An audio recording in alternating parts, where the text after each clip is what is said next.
Mbote lisusu bandeko nanga, bino bandeko oyangai, masolona député, les lots tozali lundi, toza déjà le 15 juin 2020, mokolo normalement. On devrait clôturer la session de mars en tant que député et clôturer les lots les 15, mais aucun message jusque-là. Une plénière était prévue pour les lots, pour discuter, pour débattre sur une proposition de loi. Mais la plénière a été reportée. Masolo n'a député, le Congo perd quelqu'un d'important, un grand baobab, Pierre Lumbi, Oyo a occupé la fonction ébélée, il a milité au sein de la société civile. Pierre Lumbi a occupé la poste ébélé, ministère, il y a Affaires étrangères, ministère, il y a PTT, ministère finalement, a Komaki. Conseiller spécial, il y a Joseph Kabila en matière de sécurité. À l'approche, il y a expiration à mandat naïe, Pierre Lumbi a décidé de quitter Joseph Kabila avec une seule raison, qui a ligne pour respecter la constitution. Pierre Lumbi, Tozalaka naïe, na rassemblement de l'opposition, et c'est lui qui a occupé la coordination, si par la tête, il y a Eloko Wan après le décès à Tien Tshisekedi Wamulumba, nous sommes en 2017. Pierre Lumbi, Azalaki président, il y a MCR, Oyo Bazouama problème, Tangwa Longwe et pas Joseph Kabila, comme vous savez. Bato FCC, ceux qui ont Longwe pas na bango, Bako Landa Yoti na dernier retranchement na yo. Alors, Balandie, MCR et Yeko Longwe comme MS, wana bawileli na ba maître yoko oyo ayaki kobimake yinde mokolo MCR ainsi de suite. Pierre Lumbi azaki na cadre ya G7 tangu basali G7 na bango azalaki na kati wana. Pierre Lumbi yende tangu parti ya Moïse Katumbi et Bimi ensemble pour la République.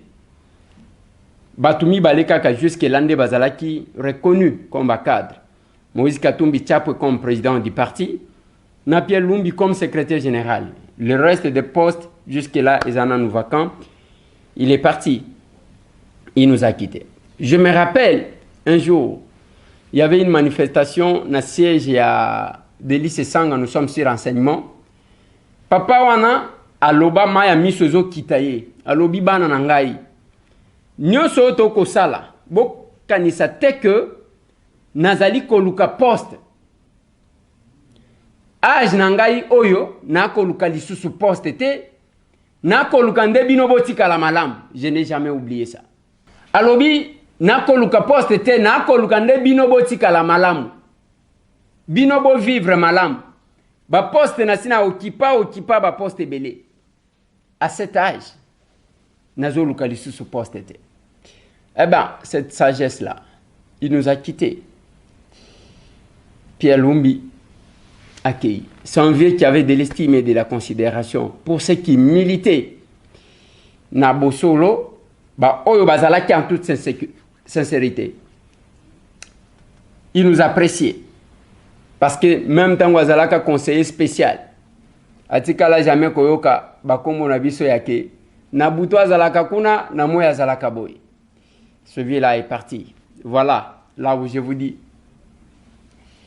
Vanité de vanité, tout est vanité. Tant que vous en avez bon moï, vous en avez mouké sungande konayo. Ngonga ya Pierre Lumbi et Koti. Ils ont la banda. Ils ont la mituka. Ils ont la nyoso et Koti kala. Pierre Lumbi, honorable Pierre Lumbi, parce qu'il a confié la qualité à qui sénateur. À Salaki 2 semaines. Dans le centre médical de Kinshasa, na coma et lobby dimanche à Tikibiso. À Tikibiso, Mukolo cardinal Malula pe akufaka. Il faut que Pierre Lumbi bazalaka na ba cardinal Malula, organisation, il y a ba marche, il y a ba chrétien boyoka, Pierre Lumbi était au four et au moulin. Mais il a choisi de quitter la terre des hommes le même jour que ce grand révolutionnaire cardinal Malula a quitté. Une pensée pieuse à sa mémoire. Et mes condoléances les plus attristées na famille naye biologique na famille naye politique masolo na député yango na koloba bandeko nanga ezala bozwi ezala nini mukolo batu bakufaka na mobola na mutu mbongo bakindaka ndenge moko parce que les honneurs les beaux discours mukolo wana oyo akeya yo kakango lisusu te mais ezala oyo azana boîte na ye oyo basombaka même nzete oyo ba kataka bona macheti basaleli cercueil pona mobola na oyo basaleli cercueil même ya $2000 ya $5000 bango tuna kacha boîte mukolo wana bijou ekokota te montre ya cher ekokota te l'art ekokota te ndako ekokota te mutu ekokota te avion pe ekokota te yango na koloba na bandeko jamais ngai tambwe na kondimelaka mutu qui prétend défendre la République mais azata na bolingo mukete na ndeko na ye bato ba supportaka amoni mutu na pasi aleki na ye yaza grand prêtre il faut que kolata na lati zili tala na lati weston mais à côté là il y a quelqu'un qui manque quoi manger quelque part là yango na lobaka na batu ce n'est pas ce que la République a besoin omoni bitumba ya mboka namona kango lokola nenge bazwaka même kotanga na bamboka mususu tout le monde n'est pas appelé à kokende université ezaka nenge to sala na mboka na biso mutu nyonso asilisa ake université mutu nyonso asilisa ake université te et c'est la même chose bitumba ya mboka et komama pona mutu nyonso te ba opportuniste ba kota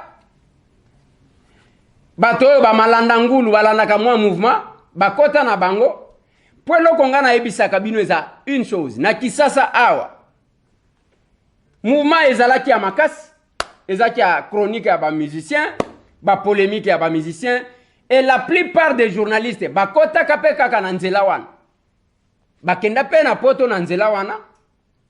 Je vous dis que cette page-là est tournée. Tokomi na ngonga ya makambo sérieux. Bien que quelques-uns, bazana nous connaissons na système ya balongola bilamba na ba Facebook, les égoïstes à modèle wa. Oui, longola bilamba pour que yo sala buzz na yo. Longola bilamba pour que et attirer yo ba client lokola eza job na yo. Mais wa o cheka même famille na yo wapi? Parce que quoi ya na mapatate. Ozana batata, ozana ba mama, ata soki baboti na yo mibale bakufa. Oza quand même na bandeko na yo oyo botama na bango. Ata soki ba wana bazalaka te, il y a quand même une famille oyo yo bima oportaka kombo nango. Certainement, il y a les gens qui font n'importe quoi parce que baza blessé, barata de collage, il y a éducation, mais quelque part là, tango raté, au prendre conscience, ou dit que ça a quelque chose. Ngana ebi Moi, moko bazali kobenga shege. Un enfant de la rue, son père n'avait rien, sa maman n'avait rien. Il s'est lancé sur la route. Les lonenge toko lo baboy. Azana ndako soki combien ya minene na quartier Bova. Awara kisasa. Patron. Abimi batutu batelemi.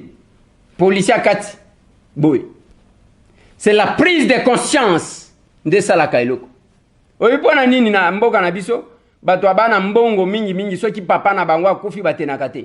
Parce que Bamesana, à la mouti a joué ma coloatienne mesa, on fait tout pour lui. Abosani ke tangu ola lukambongo wana, parce que mbongo wane uta peut-être pas tatana été. Tangu mokolo mbongo wana, azalaki ko travailler durement. Ko sala musala makasi. Mais ya zawana, nyonso basale la kaye, y a des bonnes, y a batutu, oyo basala ka musala, y a vandina ye. Ça pose problème bande konanga. Voilà pourquoi j'ai dit une chose.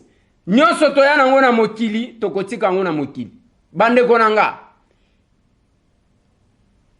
Soki otali lelo nyonso toko sala avec les personnes avec handicap.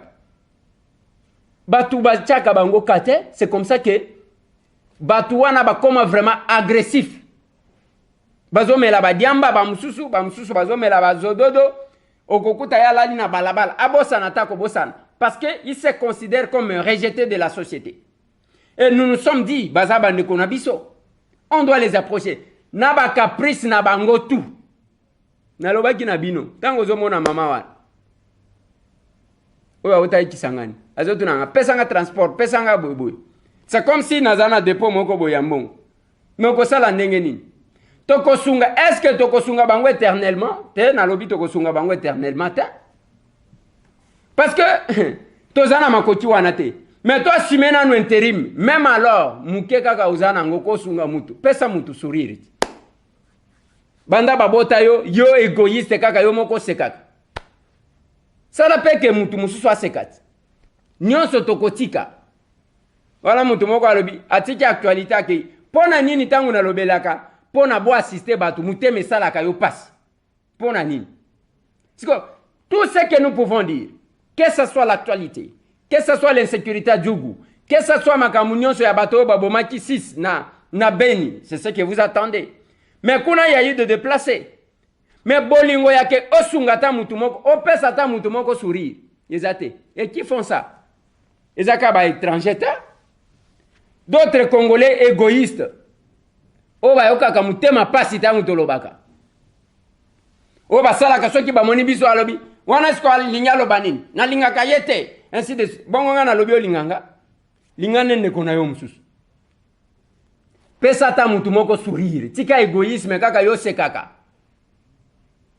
Mbongo oyo bebi saka na komela. Ekoti kosunga combien de personnes oboyika komela pendant un jour. Osombi mwa saka loso. Tozana posa ya ba grand prêtre pona kosunga bande kona bango. Lobi na expliquer kibino bande konanga lisolo oyo etali makambu ya secteur minier. Na lobi oyo koleka na Lualaba actuellement. Batu ba komantaka ba ko kitaka ba komisi muyeze. Oui. Mais muyeze azawa na gouverneur. OK, ya peso $100. A peso $200 parce que zamu pa na eto zaba africain to boité. Mais le peuple, population ba kolo mabele wana. Ba ko déplacer ka bango ningi balingi. Pas de construction. Tango na lobi na batu, na lobi ngai tambu nga. Avec la décision pour na investir na secteur ya mine société minière pour que s'installe to pesio étendu ya mabele. Papa tonga cité awa. Cité na biloko tout o ya ville. Ba terrain ya volleyball, au football, tennis, tout ce que vous voulez, otongi yango. Otongi école, otongi hôpital. Je vous ai donné les exemples ya Jekamine na ya ba miba na ba société misusu nyonso ya kala. La miba ba bodine ezalaki, ba hôpitaux ezalaki, hôpital Blaise ezawa na mutu nyonso ayebi kezaya miba. La ville miba était là. Na cantine place et gens de la miba venaient prendre biloko akoli aba samedi nyonso. C'est la même chose na Jekamine. Et batuana bavanda kana bakan ya Jekamine, ba o bavanda kana bakan ya ba miba, bakan ya ba société minière. Moko nde batekaka parce que biloko akoli eze ebele, bazo kabela batu soit bazo tekela bango. Aussi lisi kotonga wana na pesio mabele ya kokata bilanga. Pas question d'importer masangu.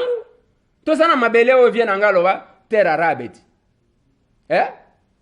Tozana mabele bokata bilanga bozana ba ferme na bino. Comme ça batu ya cité bazo ya des fois balobi te toke ko somba biloko akolia na ferme ya Sasim par exemple. Toke ko somba semoul ya Kibali Gold. Toke ko somba boy. Toutes ces sociétés minières, il y a des Chinois qui ont tondi na Lualaba. Et comment le cola ba ville na bangwango soki Hong Kong bis na lobi boy. Et comment le cola Hong Kong omani Lualaba wan et comment Hong Kong bis. Kala mingi te bo komona batutu wana bako bossa na minoko na bango bako bossa na même Swahili babandika hihon. C'est comme ça. Mais population azozwa nini bande konangai. Soki toutes ces sociétés minières tozanango à travers le pays. Basali makambwana ndeko moko alobi kende ko lobango na parlement. Monsieur nazolo bana yo boye. Nyonso ezaka ya koloba na parlement il faut que l'autorité politico-administrative prenne une décision monsieur. Yo kanisho lobika na balaba. Ngana ebite. Na ebite soki batu misusu bazaka bakanisaka nini. Kende ko loba soki oke ko lobana. Awa parlement o tozanango. les initiatives que nous avons, combien qui passent? Le responsable peut décider. Alobi et Salema Boyeko Salema. Je suivais un documentaire hier. Moïse Katumbi Azokende, gouverneur, accueilli Aya Bengi chinois. Alobi bato bazo travailler, bazana tenite ya musala, bozo sali sabango musala. Soki nazo ina kuchangote na okanga. Ezaki domaine na yete, mais il s'est imposé. Et puis alobi soki na kuti ke bofuta ka mutu moins de $300 na kokanga. Ça s'est fait au Katanga. Et puis ça bato elengi.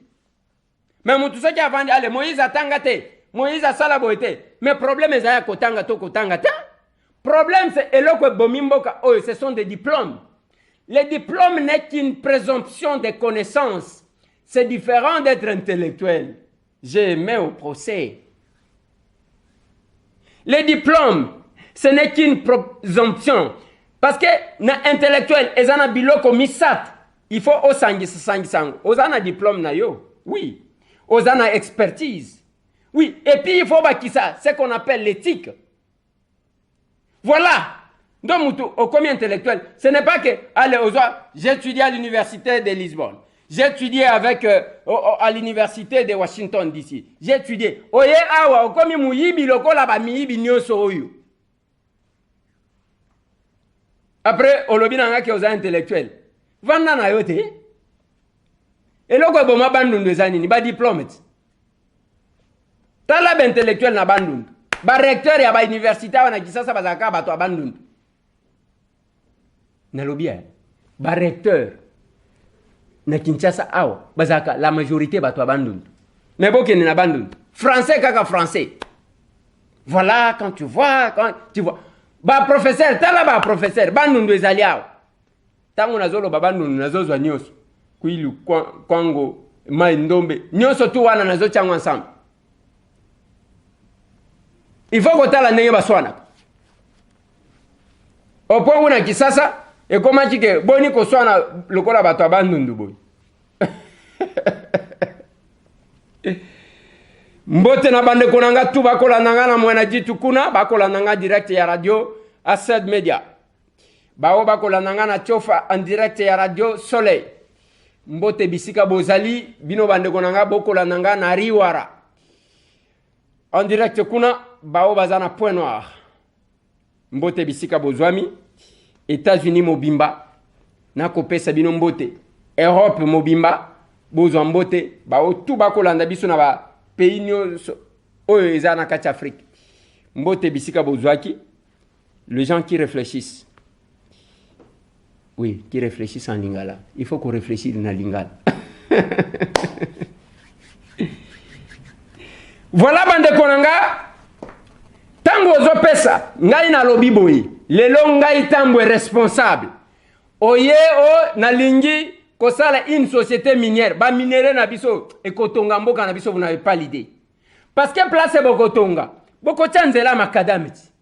Parce que toko yako bana kotala bino. Eza ba aventure oyo sasima kosala kana boya te. Eza ba aventure wana te. Makadame boke kuna. Donc mutu tango azokende kotala bino. Azo sentir qu'il azo kende vraiment dans une société minière.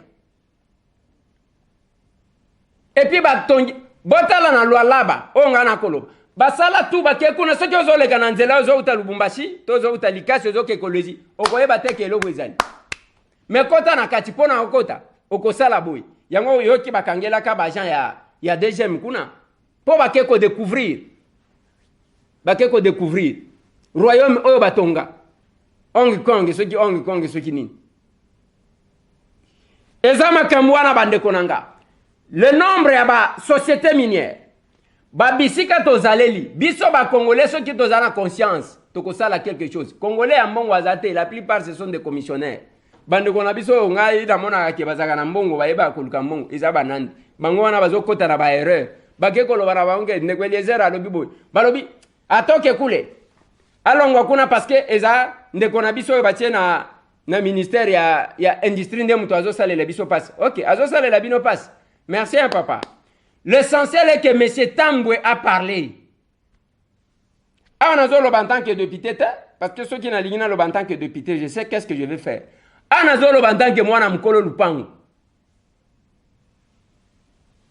soki na moni danger il faut na kebisa bande konanga na lobela bango. L'essentiel message est komeli ba homme d'affaires, ba commerçant ya banande. Je sais pourquoi j'insiste.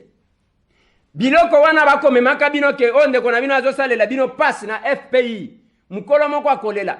Tala, ekozala ndako na yo tonga na passe ba bloquer au hôtel, ba bloquer ainsi de suite. Ça va finir par là. Parce que système toyebi yango bien. Ba kopesa yo mbongo. Yo signer document ya montant. Tango kopesa ye rétrocession soki ya 50%, soki yo ba yo kela ki yo ba 30% parce que ba senga ba 50% na FPI. Tango ba kozongi sela yo yango. Okozongi sela bango ba kosala mukanda te e kotika la coller sur yo. Un jour e okota na ba faire na yo. Tambo aloba kite. Mbote na bande ko tu ba kolananga.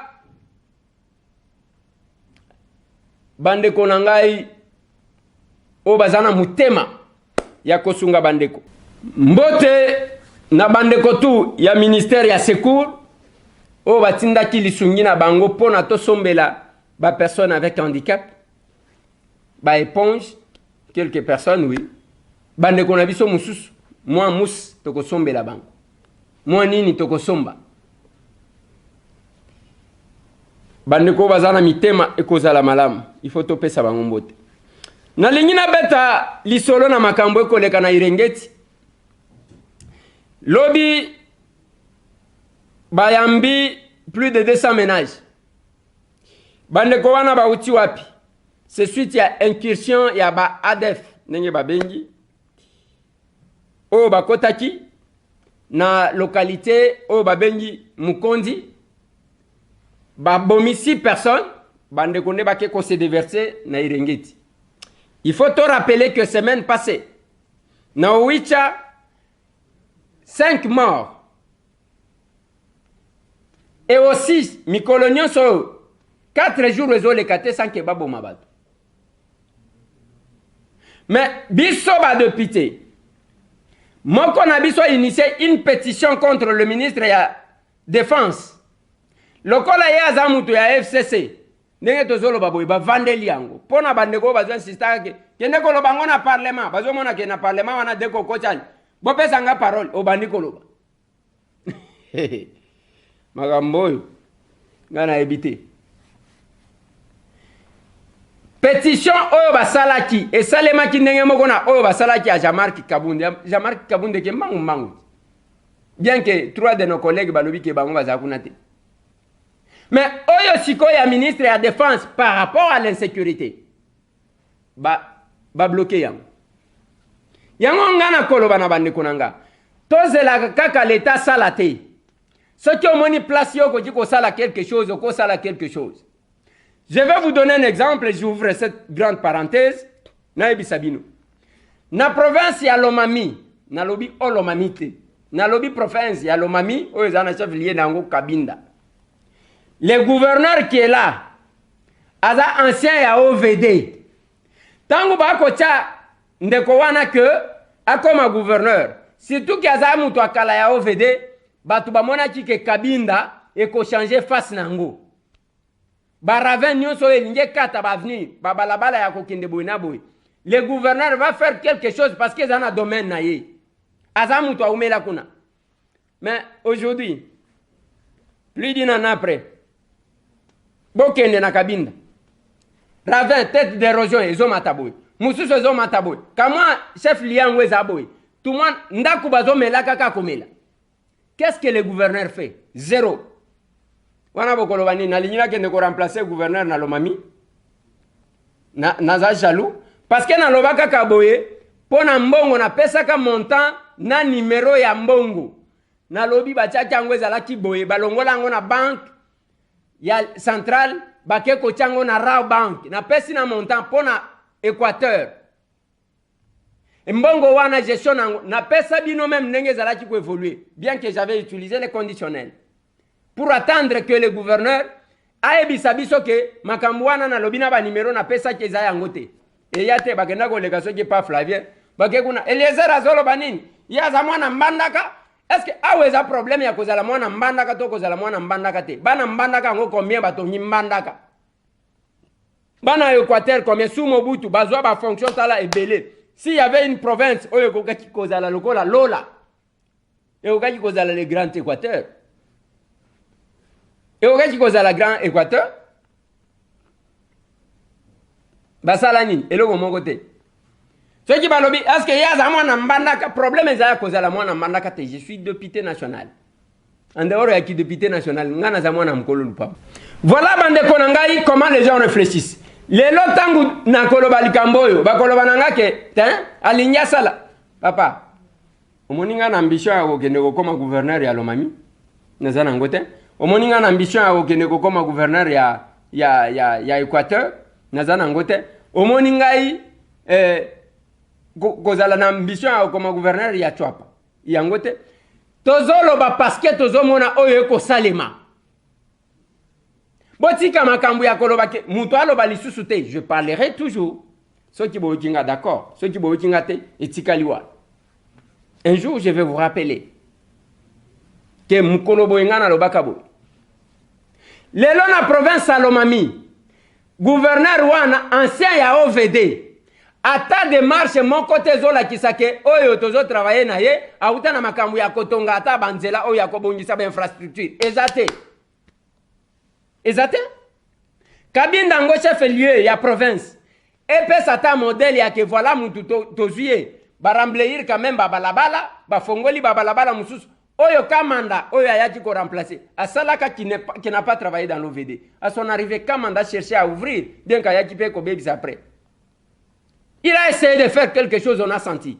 Mais Azakuna, pendant que, ouais, on a besoin de français, il faut faire ceci, lever topographique, ainsi de suite. Mais ce qui est tali, mbayo moi je n'atanga ya mwana ditu. Atanga ta kenda ba université ta. Alors bina ba tout tika makambu ya ko réfléchir na français oyo, to réfléchir nanu na tiluba. Problème ya oyo zo katanzela, route ango principal, oyo zo utambujimai, eye mwana ditu yango anezo kende ti Lubumbashi. Yango yezo katana ba yewana non ici il ne faut pas remblayer ici il faut je ne sais pas quoi babani ko expliquer mbayo wa mwa jalobi na bango botika français to réfléchir na chiluba azwi ba camion na ye e bandi ko mema mabanga o bakanga singa moko wana tata moko nazo sala ke ravin katana alobi papa botika nanu wana pendant ce temps gouverneur o ancien ya OVD initiative moko te ka kolobake ezo senga enveloppe ya munene ezo Muke oyo zanango okosala quelque chose en attendant. Mwana mobali wana zuba camion na eba bandi komema mabanga. Ba image wana bozomo neza esika wana. Babandi kotonga lelo ba stopper. Sans mayele yake o levé topographique. Voilà, moi j'ai étudié à l'université ce qui a wapi. Mais entre-temps, ndelo ko babengi urgence yangwa. Entre-temps, nzele ko katana to sala nini to stopper. Tangu boko yakana ba projet na bino wana. Ce qui est bukani boye bobongisi selibiso. Voilà, nous sommes le matin du lundi 15 juin 2020 sur le site du ravin Machichi sur la nationale numéro 1 dans la ville de Mweneditu au niveau de l'Institut technique Boulelela où les travaux de remblayage du ravin sont exécutés par le NGDAC. Ce matin sur le site, nous avions le déchargement, la fourniture en moellon, pierre plate, acheté en Bougimaï, jusque vers les sites, sont en train d'être déchargés pour les travaux de construction du canal. Voilà, le véhicule est là, vient d'arriver ce matin. Ils sont là en train de décharger, des pierres plates qui vont servir à la construction du canal, le canal qui est là pour le recueillement des eaux de ruissellement. Voilà. Nous sommes là, les pierres plates sont là, sont en train d'être déchargées, sont en train d'être déchargés pour la construction du canal. Voilà. Voilà. Les pierres sont là, en train d'être déchargées. Voilà. Voilà. Pour la construction du canal d'évacuation des eaux de ruissellement. Voilà. Ils sont là. On est en train de décharger les pierres plates achetées en Bujimaï par l'honorable Joseph Mbaïkawamouadj, qui est le coordonnateur national de l'ONGD-ACED, qui est en train d'exécuter ces 10 travaux de remblayage du ravin. Voilà. Nous sommes là. Aujourd'hui, quand même, on a fait encore un grand travail de rechargement. Oui. Si vous voyez, là où il y avait des sacs, ça ne se voit plus encore. Oui, c'est-à-dire vous avez fait le rechargement. Les rechargements. Ah bon? C'était sur les endroits qui étaient tellement affaissés. Oui, on circule dans l'endroit. Pourquoi, vous voyez, oui. on a relevé avec les matériaux, tels que vous venez de constater ici. Oui. Néanmoins que nous trouvons que la pente est encore là, tellement supérieure. Nous sommes encore obligés de recharger davantage pour avoir un niveau qui est convenable. Alors, mais l'essentiel est fait quand même, vous voyez. Et ça a donné l'aspect. Et c'est vraiment... Quiconque passe ici nous fait que féliciter. Bande konanga, botika nanu na ebisa bino. Eloko moko, oye salemaka peut-être na Kinshasa bato ba ebite. Tangu Félix aleki chef de l'État. Na Kasai wana ndenge bomonaka. Batu oyo bazaki na kati ya bilanga bazokata bilanga, batika bilanga. O Félix aleki tokende kovanda parce que makambo ekozala sikoyo bien. Makambo ekozala bien ata mboka nini ata États-Unis yango batu bavanda ke bana kopesaka bango biloko. Mutu atiki kokata bilanga ake kovanda libanda. Oyo azalaki na vélo, lokola vélo na ngai oyo batiaka mingi mingi. Tielanga yango. Oyo azalaki na vélo, azui vélo ateki, alobi te tokende ko teka nani. Tokende ko vanda parce que Félix azui ni. Bande konanga, plus pire encore, ba o bazana kolwezi ba kolananga. Na rond-point ya Mwangeji. Les jours que Félix est passé chef de l'État. Bande komoko, je doute fort que bazala baluba parce que baluba bazakana ba principe moko boy. Balongola bilamba jusqu'à faire des bêtises en public. Oh, bazui pouvoir, bande konanga. Parmi batu baloka makambo yango bango wana. Na lobia, botuna bande ko bazana kolwezi na rond-point Mwangeji. Qu'est-ce qui s'était passé mukolo wana? Batu balongoli bilamba jusqu'à faire des bêtises en public. Oh, Félix a du pouvoir. Est-ce que vous comprenez? Les gens ont fait n'importe quoi. Tozana posa ya makambo wana te. Siko, batu wana ale, mutu azonja fandi. Oya zonja fandi, oya suive lo teki. Que ça pouvait se faire automatiquement. Après, bango moko bandi ko zonga ndamundam. Eza malamu te. Yango na kolo babande konanga. Pona kuagir, il ne faut pas oser la mutu mususu asale la yo. Ni tete l'intervention ya oyo atanga te, mbaya wa mwati, ya tangate, mais c'est un simple député provincial. Mbele nzela wani ese katani eroi. Bazoze la Kinshasa, okende na epa VPM, ngopos, olongwe kuna oke pa DG ya OVD, akoyebisa yoke, nato sali remise et reprise te, je suis en train encore de chercher, pendant que les gens sont en train de souffrir. La procédure normale pose problème na mboka na biso. Yango na koloba bande kunanga. Tika koloba nanga ke. Kende koloba na parlement. Salabo wana ezabe excuse. Omoni nengo zawana. Changer bizali. Omoni place a kosunga ndeko na yo sunga ye. Tika makambo ya koloba ke non. Voilà. Ye asala boy. Wana musala l'État. Alors soki l'État salite. To tika bango bakufa. Voilà bande kunanga. problème ya insécurité nazongeli wana alobi okendaki nanu place mususu nakendaki place mususu mais nazaka na makambo mboka soki nalobaka te olingaki oyeba ke makambo misusu esalema ndenge. Problème en sécurité yango wana. Mais pour le moment, il n'y a pas la possibilité d'agir ni de sanctionner. Au moins ni babimisi ba paquet na ba biceps parce que ba kangeli ba député pour que ba kota assemblée nationale te quand on a komona Gilbert a komona pendant que tata batwa na zalaki kutute. Wana le ba paquet bim. Mais il y a insécurité, on n'en parle pas. Namoba, qu'est-ce qui se passe? Est-ce que le ministre peut nous dire? Quand il y a une pétition, on bloque. Parce que on a FCC. Je vous ai dit, même le dossier qui oppose les Lonani, Gilbert Kankonda na Gentini Ngobila. Ce qui botali, quand le ministère, il y a justice, va réagir. Le VPM, Azoti qui est là, vice naye, parce que celui-là est de l'IDPS, Gilbert est de l'IDPS. Il y a une signature à l'Ingé Bimate. Et comme il a un procès il y a 100 jours. Masolo. Nalingi nalobe la coup de gueule où il y a FCC en rapport avec la situation qui s'est passée dans le palais du peuple. Mukoloan. Bande konanga. Principe cher à Montesquieu est clair. Oui, l'inviolabilité, il y a siège, il y a parlement. Et ça, un règlement intérieur. Mais qu'est-ce que la Constitution dit? L'article 151 de la Constitution.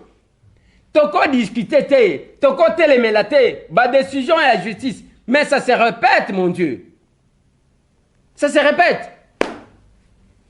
Ngana zo comprendre te. Toko vivre ndengeni namboka oyo. Oui, balobi, allez, ba télémis. Même ngai.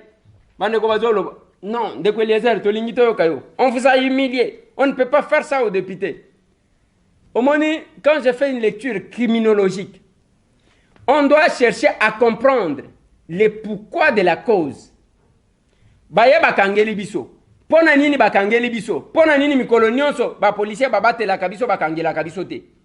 C'est parce que biso peut olingito marcher sur une décision de la justice. Il ne faut pas seulement prendre en compte la réaction. Il faut maintenant commencer par l'action parce qu'il n'y a pas de réaction sans action.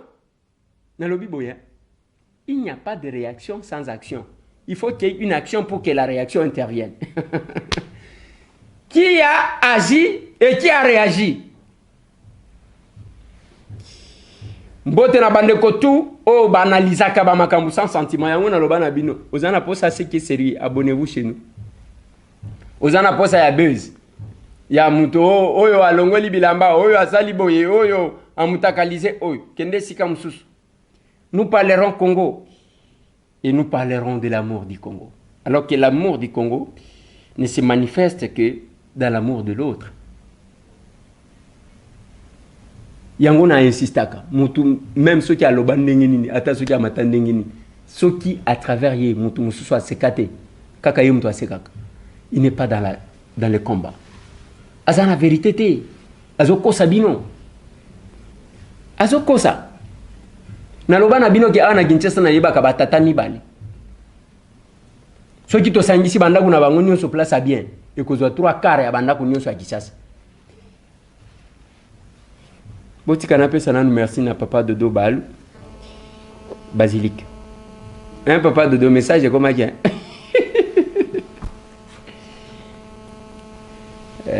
Magambo. Merci quoi etangu bo bandi toko interpeller. Bo interpeller nanu parce que bande kona biso bazo kufa na est. Bo interpeller nanu ministre de la défense aloba. Mort d'homme chaque jour. Mais kuna bolingito simbate. Ezaka. Unashikia? Inapendeza tunamsove mkubwa. Ah bon?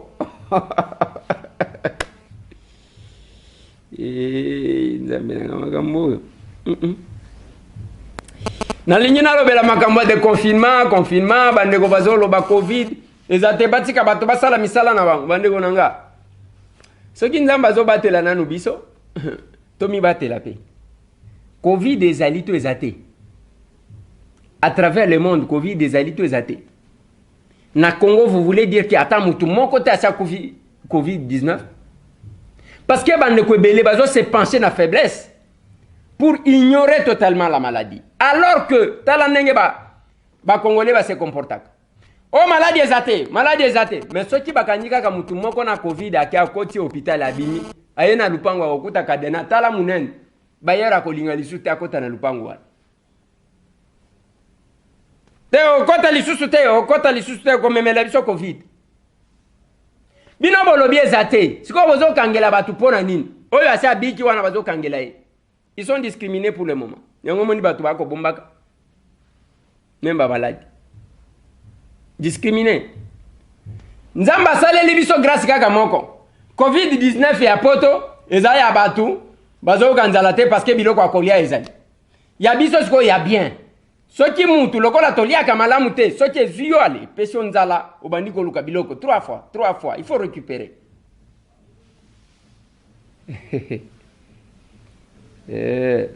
Maintenant, tangu bakoloba de confinement, nakota lisabino ba image.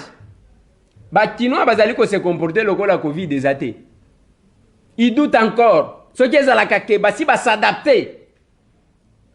Mutu ayebi kolata masque na ye. Mutu ayebi komi batela. Distanciation sociale, ainsi de suite. Oui, ça va, parce que les maladies et qu'on ne les soute, to vivre nango. Mais ceux qui n'ont un comité, qu'est-ce qu'on veut faire là? Tokoluka bandoki. Makamou ya Covid, ma ben nango ezaka que la communication de ceux qui sont censés communiquer. Na un comité. La communication aussi, c'est un art. C'est un art. Ouais. Il faut tomber tamasolo. La communication, c'est un art. Et je le dis, ce n'est pas le fait de passer à la télé qu'on sait communiquer. Ce n'est pas aussi le fait d'organiser une conférence de presse qu'on sait communiquer. Communiquer ça kanaba makamu na bango.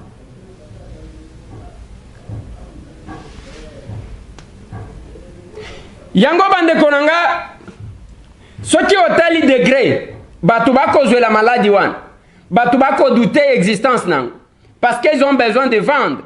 Oui, ozoteka okolia na yo mais ozolia parce que ozana bomoi ozoteka parce que ozana bomoi mais soki ozui maladie batu bazana difficulté makasi. Eza bande kona biso balingaka nini yo na kiso ni ava ya kotagelo kwa bande ko bazalaka lelo alalia lelo bi alali kuna yazalaka passe partout. Vous comprendre de siko bande ko ala tellement que bango balingaka na ba mama na biso batele makana nzela à partir ya 20h05. Siko ba ko se protéger ndengeni. Aux masque au tchebo. Distanciation sociale au sala gondengeni. Magambo. Pardon. Voilà bande konangai nalinga kitoko kako comprendre makambu nengwan. Ce que j'ai toujours demandé aux Congolais. Sala makambu na bolingo ya mboka na yo ya solo. Tika koma moteki ya pasi ya ba Congolais. Ozo présenter passe, mais pas signon surtout wani yo cho salinini. Talan avec quelle légèreté tozo traiter dossier à Seni. Tozo bosana ke Seni wanande ko déterminer ce qui to lignima kofi et comme na ba élection. To tsape ba tukaka ya modèle wan. Dossier à Seni za dossier à kosakana ngota, je vais terminer par ces points là. Eza dossier à kosakana ngota muketa. C'est le dossier qui va déterminer ce que nous voulons être. Et ça, quand le procès, il y a 100 jours, oh, même problème, il y a 100 jours, il y a passation de marché,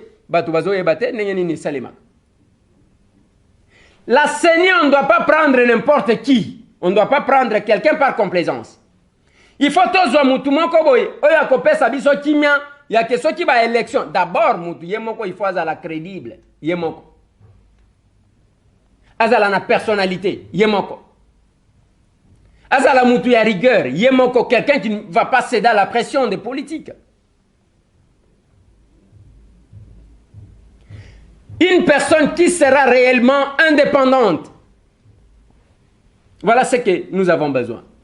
Mais talane tozo kira magama. Tozo prêtre malumalu, église catholique sundole. Tozo ngo imulunda, to ebite so kinani achaka ye. To ye kozwa malumalu azongi. Église catholique alobi azozonga makamuna ye talibisote. Mais malumalu, résultat na char de combat. Ngoyi mulunda tangwa ye, totuna kaye mituna, alo bibino ndebo koleda na mnoko amboka. Toye kozwa Corneille Nanga, qui va laisser ses empreintes na ba machine à voter. Lelo qui peut remplacer Corneille Nanga? Je pense que Tolinga qui tole quand même par un sondage na ba millier mokoboy. Total, où est-ce que les Congolais ils vont se pencher pour confondre espoir na bango? Si ça ne dépendait que de moi, il fallait que tout ça les logo moko logo la référendum. Tout nana nous souverain primaire, tout nani comme président ya Seni. Oh ba confession religieuse, bango na ba bandiko so na bango moko. Oh kunate, ainsi de suite. Ce qui toko salango et kozala malam, bande konanga. Toko la procès à 100 jours, les lotos les 15 dans 5 jours. Vital Kamerhe a kozala fixé na makambunaye. Jamal a kozala fixé. Muhima a kozala fixé. Mais peut-être, nous avons un état mukoloana bako se prononcer. Déjà nazo sentir. Mais bako se prononcer pe. Et puis le 23, DG à OVD, DG à Foner, Modeste, bakoza la paix fixée dans ma gamme. Mais il faut voir que dans 2 jours, les lots les 15, dans 2 jours, avec Pascal Moukouna procès na Yekobanda. Yabangona mami Chibola, Ekobanda kuna. Oh boyoka ki makambo yake oh ba pese liberté provisoire basali boiza lokuta avec Pascal Moukouna na prison ezaka batu na bino lokola bolinga ka ba base nde bazo sepelisa ka bino na makambo ba base bokene batu ba base en tout cas jezo pusana mais yozo kolate kanengo zalaka kotal na pesa bino exemple mon côté pona oyeba mutu sens na ye na age na ye na ndenge bongo na ye fonctionnaka. Il faut tala ilinga kolanda nini. Okoyeba mutu te. Tunaeka olinga kolanda nini na télévision. Soja ebisio okoyeba kwa aligner ye. Na ebisa bino un jour que tozo uta poto. Tozana avion, omoni ozana kama écran na yoko pona nini okotala pendant que ozokeni. Ebele bazota la dessin animé na rubi. Ah dazana ba bébé to. Makamboyo nalobi awa na yena monde ya ba bébé to ndeni non ozomona penza batutu oya tie dessin animé documentaire ezawan okolanda makambo ya mboka na yo okolanda ya minere okolanda ya monde okolanda ya place donc okolanda makambo ebele information ezawan te omoni mutu ale atie ba écouteur yewa azota le dessin animé nalobi o kilikuwa pour les petits. Na badora, na banani, bactère musuwanani. Donc, bozomona ke mutu, quel que soit son âge, azana nuna âge one. Bomona kabana miketa ngwazo tala dessin animé, aza crochet. Mutu asala dessin animé, ayebi ke ezapona mwana na âge boy. Et quoi tirer, ils ont éduqué ba makambo moko boy. Tellement que mutu arata makambo nyoso to wana. Ye wana mukolo avandi azotala dessin animé lokola kota na kati ya écran. Oko comprendre. Yango babeti binoke. Avec Pascal Moukouna, azu liberté provisoire. Lokuta ezalaka na ba réseaux sociaux yango na lobaka na bato zana posa buzz. Même groupe WhatsApp et tout ça, linazo rappela ka bandeko bazako. Nalobi, ne nous amenez pas n'importe quoi. Talati lelo ba image oyo balakisa tala mongo kamere na Bukavu ba image wana ba misaka ngo eza ya Janet donc ezokende kaka ndengwa. Voilà bande konangai na lignina sukisana eloko moko ya keto réfléchir moi moké par rapport sur les passations des marchés. Na lignina ebisabino ya. Passation des marchés wana boyoka ka batu balobaka. Eza marché gambela te, eza pe zigida te. Ils appellent marché ceux qui liberté teto zando amunen. C'est passation des marchés publics. Ils appellent l'État. Le col aïe azawana ceux qui alinga pesa mutu musala azana procédure nde oyo tozaki na loi esala ki 41 ans baye ko changer ngo le 27 avril 2010. Ndenge to koloba boy cette loi là a totalisé 10 ans. Loi wana ezo pesa ba principe nyonso. Ya ndenge nini ya l'État, aux ana pouvoir à l'État, ce n'est pas kakaboye. Pour na kokata soki kosala soki eloko nini, bo kotonga banda ko obengi, aux ana ndeko na yo botanga na ye, atikala na mboka obengi ye. Yo wana tangu tozala kokola ozalaka maçon, ya ko s'occuper na makambo te. L'État a ça le mécanisme. Baye, oza ministre ya tutelle. Oza ministre ya boye. Ozana posa yake batonga peut-être ba bâtiment ya ba bureau na bino. Okola mukateke ale baba na kotonga ta. Bayena projet. Ozi projet wana otindi yango na o ba bengi direction générale de contrôle et marché public. Tango ozi projet wana otinde li bango batali yango. Ba pesi autorisation par rapport ya procédure. Batali que la procédure a été respectée toko sala boy. Ba pesi autorisation na yokaki na procès wana batu ba ko betaka monoko après ko pesa donc la direction générale ya contrôle ya marché public ba pesa ka avimba la mon côté d'abord bazo pesa autorisation ce qui ba pesa autorisation après ndebo kozongi c'est la bango projet wana botindi yango projet à contrat botindi projet à contrat siko na ba détail mususu budget kosenga nini ainsi de suite bango siko ba étudier nde ba pesi ce qu'on appelle l'avis de non objection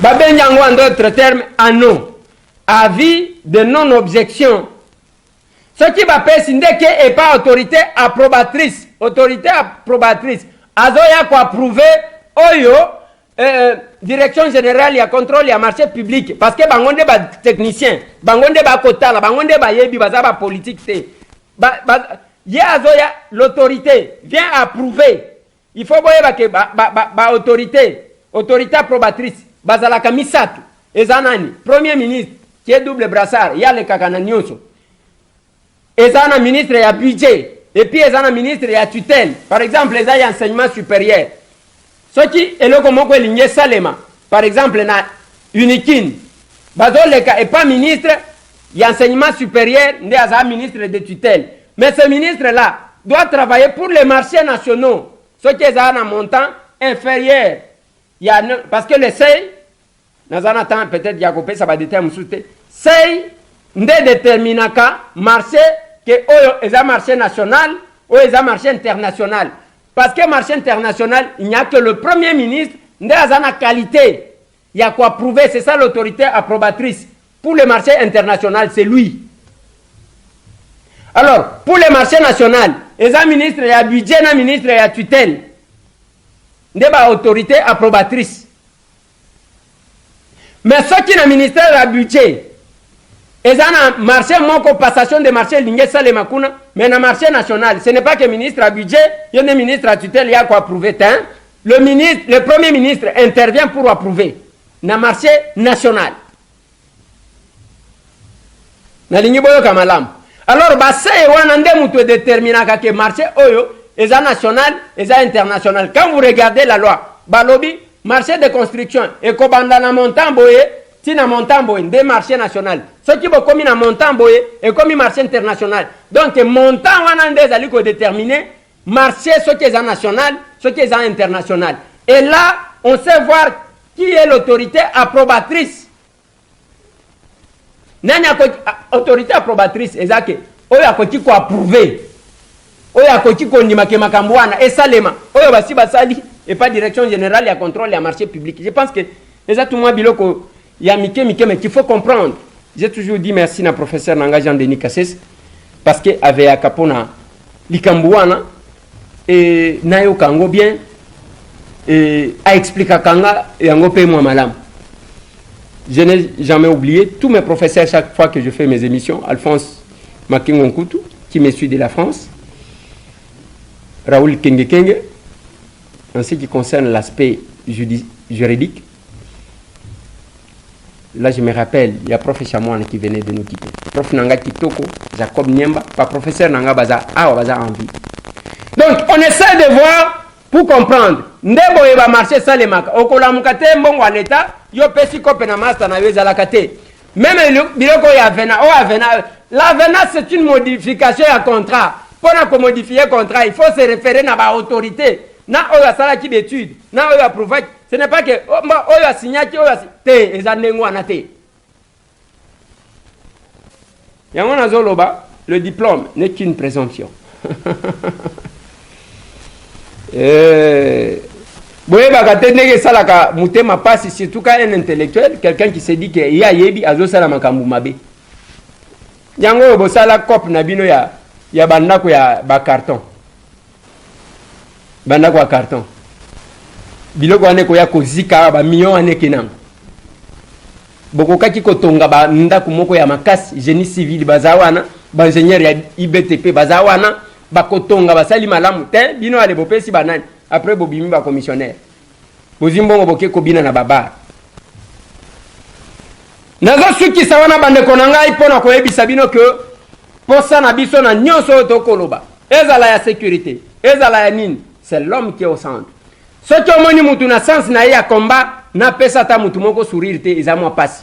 Je vous informe que lelo na tindi bande ko pour que bakende koluka ndenge nini ya kofuta mbongo pona Giovanni pona kozwa protège ndenge tolobaki mais bana mususu na zozela pona Victoria ndenge toko en contact na médecin na yeso ki bakoti aye biloko pour que mwana akoka kotambola mwa muki mwana oyo bomona ki azobela mutu e yaki kovimba ye et que mama na ya zo memaka ye mikolo nyonso je pense que tokoya ko solo la pe yango soki tokoya ko sala soki ndamba songi biso.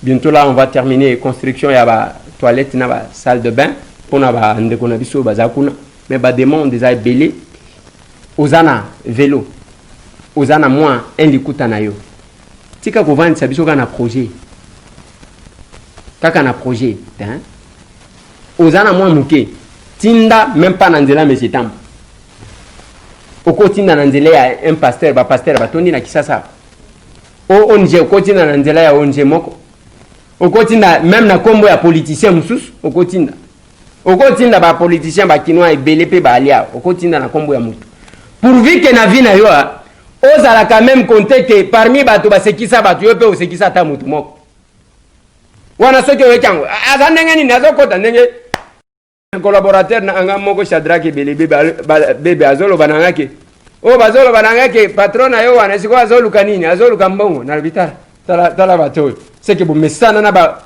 tala ngana éviter bino bomonaka ke batu nyonso bazaka ba miibi ndebo bomonaka bino bomonaka ke batu nyonso balukaka mbongo na makila ya bandeko na bangana ndoki ta baozo bomisa batu na est bandoki pona azo coltan ya comme patron ali azwi batu apesi bango manduki groupe armé bazo boma batu baza différente na mutu azoluka eloko ngana akoloba eloko ngana kosenga yo ata soki ezo swa yo tala mutema ndenge ezovimba asatiki makambo yango azonyika makambo mususu azobenganga yo koma masolo na handicapé e masolo ya bandicapé bango wana sikonde bandeko nanga siko masolo nalobela yo nini oyo eleki kolobela bato nalobela yo nini oyo eleki kolobela bandeko nanga je défendrai mes frères. Mes problèmes ezaka kolobate ceux qui olobi kabaka pe tala ba prêtre ya ba boîte de nuit ndenge bazo tondia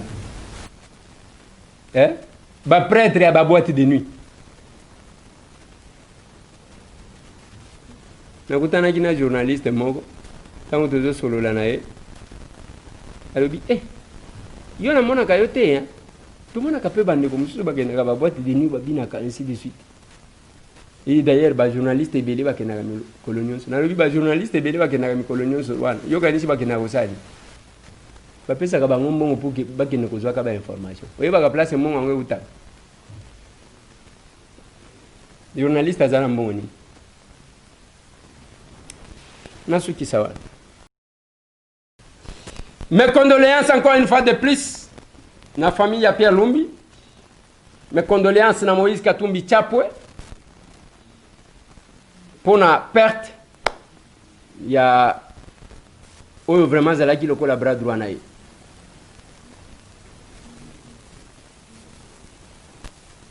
Botika la branche. Plus de 143 998 311 332. Masolo na député. Lobby sur la même scène à la même heure. Merci.